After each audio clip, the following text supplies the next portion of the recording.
dit à l'entame de l'émission, il est promoteur du tourisme. Il organise des excursions, randonnées, camping, voyages de détente et même loisirs. Merci d'être là, Jean de Dieu, pas Momo, et bienvenue dans C'est le matin.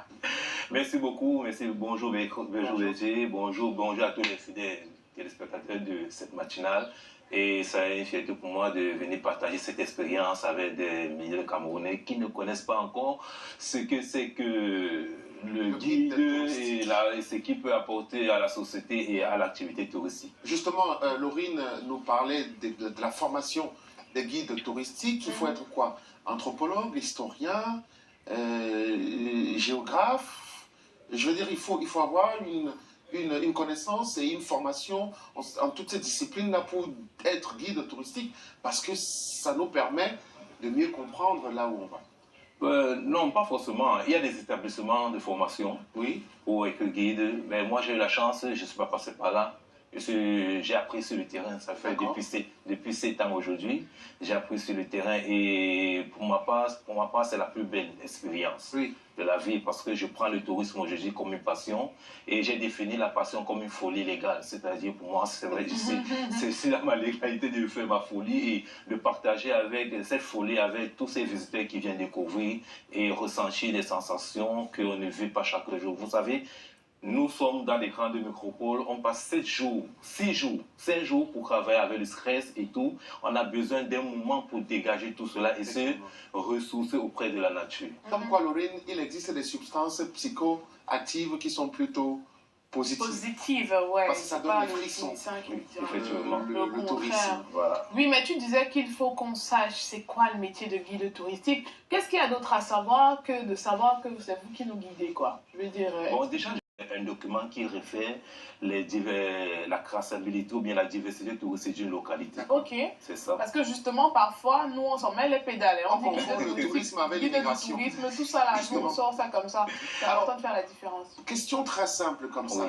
Il faut connaître l'histoire de la région. Il faut connaître l'histoire de la région, la géographie, la culture, l'art et tout ce qui va avec. Donc ça rejoint toutes les sciences qui ont été évoquées tout à l'heure. Oui. La sociologie, l'anthropologie, l'ethnologie, et même la psychologie. Effectivement, le guide c'est un ambassadeur. Ah ouais. C'est un ambassadeur local, c'est-à-dire il est obligé de connaître toutes ces informations parce que quand le visiteur vient, il ne vient pas seulement découvrir, mais il veut rentrer avec une information qu'il ne connaît pas. Est-ce qu'il faut être du coin pour être le guide du coin? Pas forcément. Mais il faut beaucoup côtoyer ce coin et les autochtones de ce coin pour s'acquérir de la bonne information et partager avec ces visiteurs qui viennent découvrir. Qu'est-ce qui manque au Cameroun? Rien du tout. Rien du tout. On a un fort potentiel. Il y a des pays qui, quand je regarde aujourd'hui, le Rwanda, Tanzanie, Sénégal, ils n'ont pas le potentiel que le Cameroun a. Ce sont des trucs, ce sont des concepts qu'ils ont conçus et ça marche chez eux.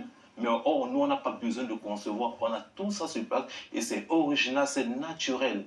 Mais pourquoi justement ça ne décolle pas ce secteur-là? C'est le sentiment qu'on a. Je pense que ça ne décolle pas. Pourquoi? Parce que on n'a pas cette culture de tourisme.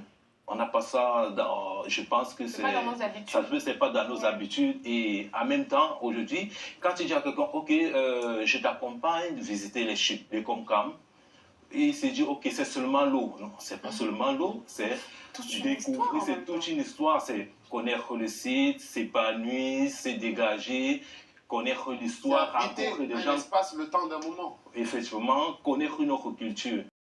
Oui, d'ailleurs. Déjà, même si c'est tout à l'heure, on démarre. La prochaine discussion pour ce week-end, c'est le festival de Djebale Moussina. C'est au Ken. On va prendre la pirogue, c'est 15-10 minutes pour arriver là. Pardon, le départ se prend où et à quelle heure? Le départ se prend au débarcadère de Bonassama à 10h. 10h, 9h. Bon, déjà, les conditions ne sont pas très exigées. C'est un festival, vous savez, il y aura des autorités qui seront là et il y aura des pirogues qui pour faciliter le transport. C'est ouvert au public, c'est une promotion et en gros, vous savez qu'aujourd'hui c'est la journée des touristes. Nous menons depuis quoi j'ai déjà une formation de renforcement de capacité dans la clôture sur aujourd'hui à la maison des tourismes et des douanes, c'est-à-dire le palais de la culture Sawa. C'est là-bas où nous faisons cette formation. Pardon, réserve-nous 2 places. Tu vois, non? Et il faut dire que dans ce festival, il y a le Camping Night. Offre-nous 2 places, Jean. s'il te D'accord, c'est plaît. noté, c'est déjà Parce que- calé. 2 places pour 2 jours, pour 3 jours. Non, n'exagère pas. C'est demain, c'est Mais- Vendredi, samedi, Non, dimanche. je ne suis plus dans le plan aussi. Je ne suis plus dans le plan aussi. Je veux plus C'est dans la partir. vie de Douala. Non, non, je ne veux pas on sort partir de 3 jours. Douala. Je veux pas. Je veux pas. On se retrouve lundi. Si